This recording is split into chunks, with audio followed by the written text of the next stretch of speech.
미키 17은 봉준호 감독의 신작이라는 것만으로도 관람할 이유는 충분한 영화입니다.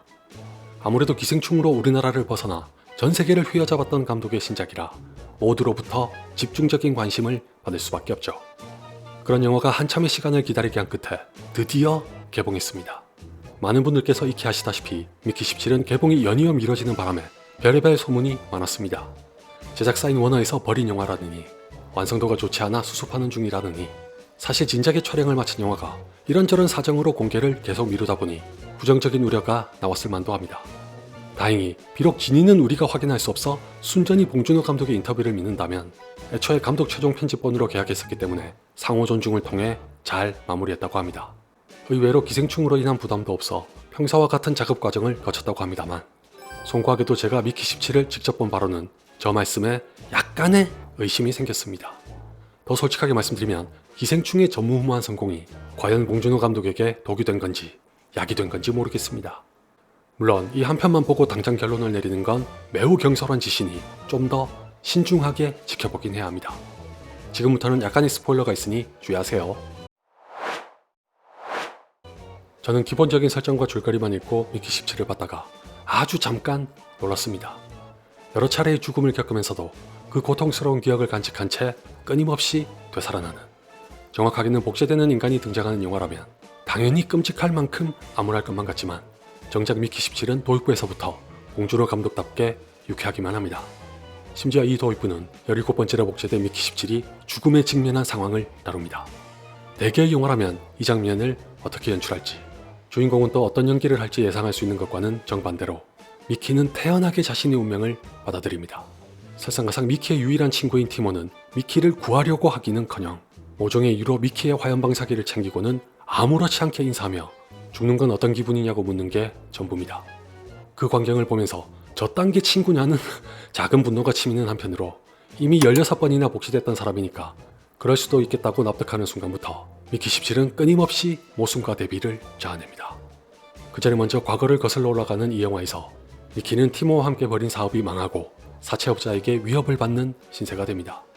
지구 끝까지라도 쫓아가겠다는 말에 다른 행성을 개척하러 떠나는 우주선에 올라타는데, 파일럿이 된 티모와 달리 별다른 재주가 없었던 미키는 대뜸 익스펜더블로 지원합니다.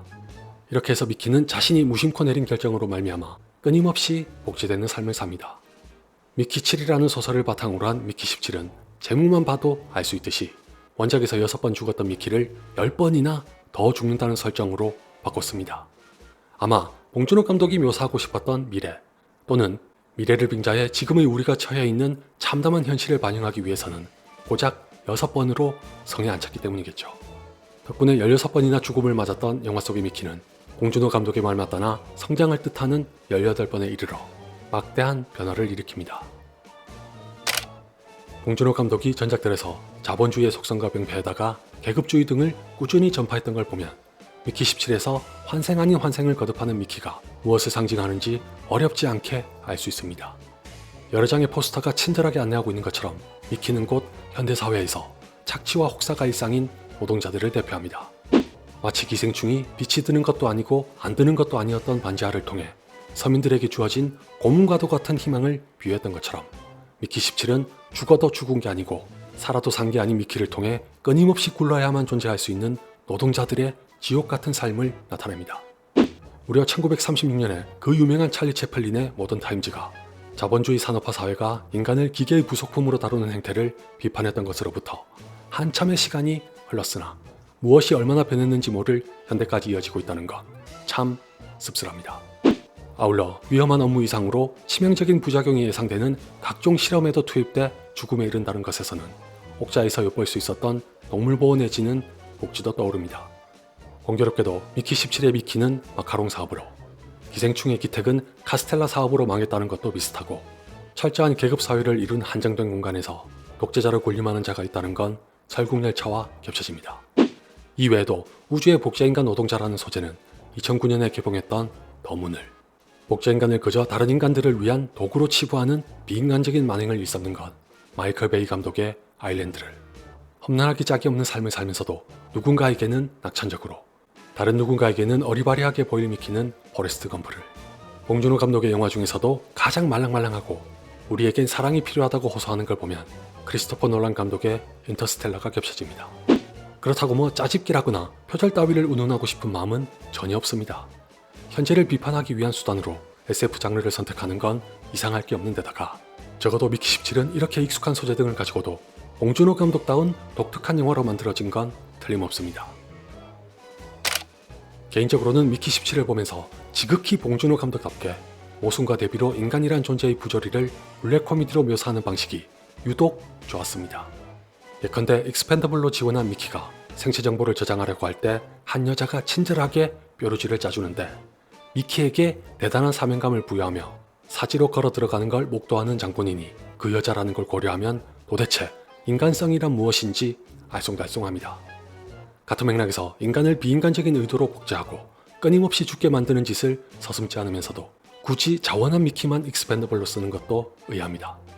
디스토피아를 다루는 기존의 SF 영화였다면 노숙자를 납치하거나 대상자를 기만하는 수를 썼을 법하지만 미키 17은 오로지 단 한 명만, 그것도 자원한 자만 대상이 된다는 게 가만 보면 더더욱 섬찟합니다.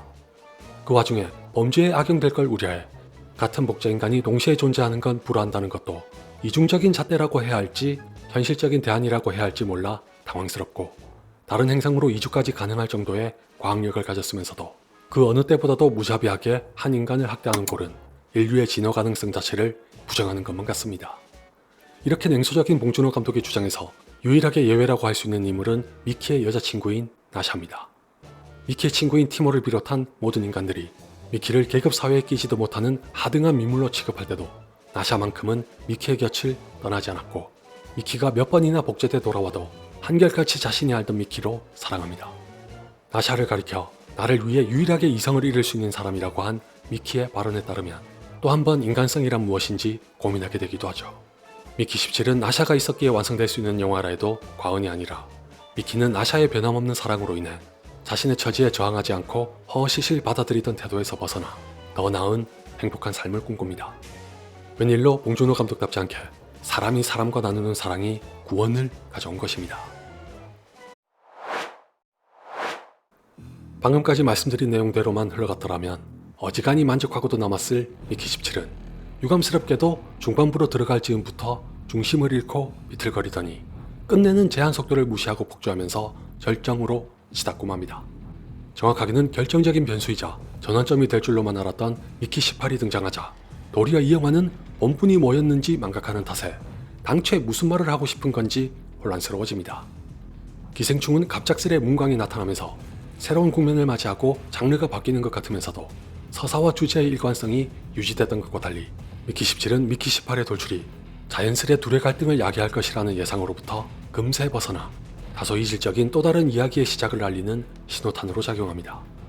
나샤가 두 명의 미키를 한데 마주하는 장면은 보통의 영화였더라면 혼란과 경악을 몰고 왔겠지만 미키 17은 블랙 코미디의 진수를 선사하며 황당한 결과를 가져오는 것까진 과연 봉준호 감독답다는 탄성이 나오게 합니다.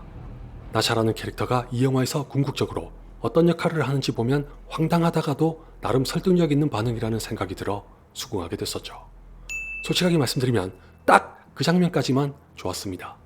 로버트 패틴슨의 엄청난 연기가 더해져 한껏 기대가 커졌던 미키 17과 미키 18의 갈등은 사실상 이 영화에 두드러지는 긴장을 안기지 못한 채 대충 수습하고 지나갑니다. 카이라는 캐릭터가 이 사태의 가세에 본격적으로 활약할 것 같고 당연히 티모도 거들어서 점입가경이 될 줄 알았건만 이 지점에서 미키 17은 공들여 쌓아올린 탑을 와르르 무너뜨리면서 구태여 다른 탑을 쌓아올리려고 하는 게 모든 문제의 발단이 됩니다. 여느 때처럼 여기까지 잘 왔으면서도 봉준호 감독은 무슨 이유에선지 미키를 뒤로 잠시 물리고 마크 러팔러가 연기한 케네스와 토니 콜레트가 연기한 일파에게 집중합니다.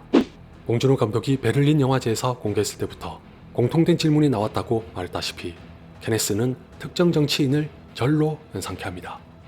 관객의 관점에서 가깝게는 트럼프 대통령부터 좀 멀게는 히틀러까지 떠올리게 되는데 실제로 우생하게 광적이었던 히틀러처럼 케네스는 백인 우월주의에 심취한 나머지 새로운 행성을 백인만의 세상으로 만들려고 합니다. 2022년에 모든 촬영을 마쳤고 재편집이나 재촬영은 없었다고 하니 우연의 일치일지라도 미키 17에서는 누구라도 트럼프 대통령을 떠올리게 될 사건도 일어납니다. 둘 외에도 인류의 역사에 등장했던 모든 독재자들을 혼합한 것만 같은 케네스는 지구에서는 실패한 정치인인 주제에 우주선에서는 누구보다 권위적인 독재자로 군림합니다.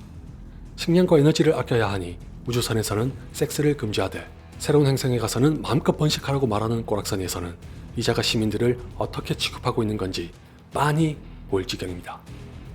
게다가 미키에게 왜 익스펜더블인 네가 죽지 않고 임신해야 하는 여성이 죽었냐고 나무라기까지 하니 자신이 갖가지 종류의 차별을 당연시하는 천하의 쌍놈이라는 걸 감출 의사조차 없어 보입니다. 부창부술하고 케네스의 아내이자 실권자에 가까운 일파도 마찬가지입니다. 일파는 영화에서 보이는 내내 소스에 집착하는데 저는 이게 두 가지를 의미한다고 생각합니다. 첫째, 절대 다수의 사람들은 먹을 것이 부족해 본능마저 통제하고서는 일종의 사치품으로 여기에 마땅한 소스 타령이나 하고 자빠졌으니 일파는 계급의식과 특권의식에 절여져 있는 사람입니다.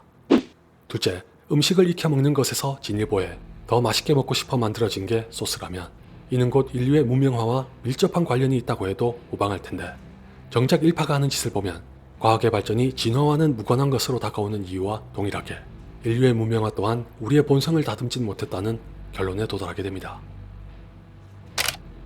결국 미키 17은 저렇게 파렴치한 인간들 밑에서 인간다운 취급도 받지 못하고 하루하루를 연명해야 하는 사람들이 기댈 수 있는 건 오직 사랑이라는 말을 하는 영화로 받아들인다면 어찌저찌 꽤 볼만은 합니다.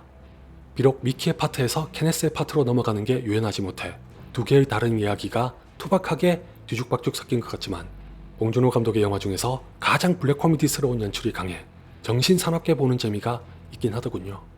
단 지나치게 노골적인 풍자 때문에 이 영화는 더 이상 풍자로 안 보입니다. 지구를 떠난 우주선이 니프라임이라는 행성에 도착하고 먼저 터전을 잡은 크리퍼라는 생명체를 적대시하는 것 등은 누가 말할 것도 없이 인류의 역사, 특히 서구 제국주의의 역사를 담아냅니다. 케네스의 배후에 종교단체가 있다거나 부흥회 같은 방송을 통해 사람들을 정치적으로 선동하는 것도 현실 반영인 데다가 케네스에 한가하고자 유색인종이 앞장서는 것도 의도가 매우 선명하게 드러납니다. 미키 17의 중후반부를 보면서 기생충의 성공에 도취된 건 아닐까 하는 우려를 갖게 된 것도 이 때문입니다. 물론 봉준호 감독이 이런 성향을 내보인 게 처음은 아니지만 이전의 영화들이 그래도 영화적인 문법으로 은유를 내포하고 있었던 데 반해 미키 17은 은유도 직유도 아닌 지시문입니다. 오죽했으면 좌파가 질비한 미국의 평론가조차 짜증이 난다고 했을 정도로 애초에 작정하고 노리고 있던 바가 너무나도 명확하게 보입니다. 어쩌면 니프라임의 생명체로 크리퍼를 동원하면서 B급 SF 영화를 표방한 것도 영향을 줬을 것 같은데 이것마저 부작용을 일으킬 공산이 적지 않은 바람에 자그마치 1억 달러가 넘는 제작비를 투입한 이 영화는 어느새 풍자보다 짓궂은 장난으로 변질되고 맙니다. 더군다나 2시간 20분에 가까운 상영시간도 모자랐는지 얼렁뚱땅 결말을 맺어버리기까지 하니 불만이 커져도 이상할 건 없다고 생각합니다. 그럼에도 불구하고 순간순간 튀어나오는 봉준호 감독의 감각적인 위트는 변함없이 빛을 발합니다. 대표적으로 크리퍼가 자신을 구해준 이유가 뭘지 영화 속 미키는 물론이고 저도 심각하게 고민했는데 막상 답을 들었을 때는 흔히 하는 말로 진짜 머리를 한 대 맞은 것 같았습니다. 어쨌거나 개인적으로는 영어 3부작 중에서 옥자와 비슷하거나 조금 낫고 설국열차보단 꽤 부족하다는 결론을 내렸습니다만 차기작에서는 부디 제 우려를 설레발로 만들어주시길 진심으로 바랍니다.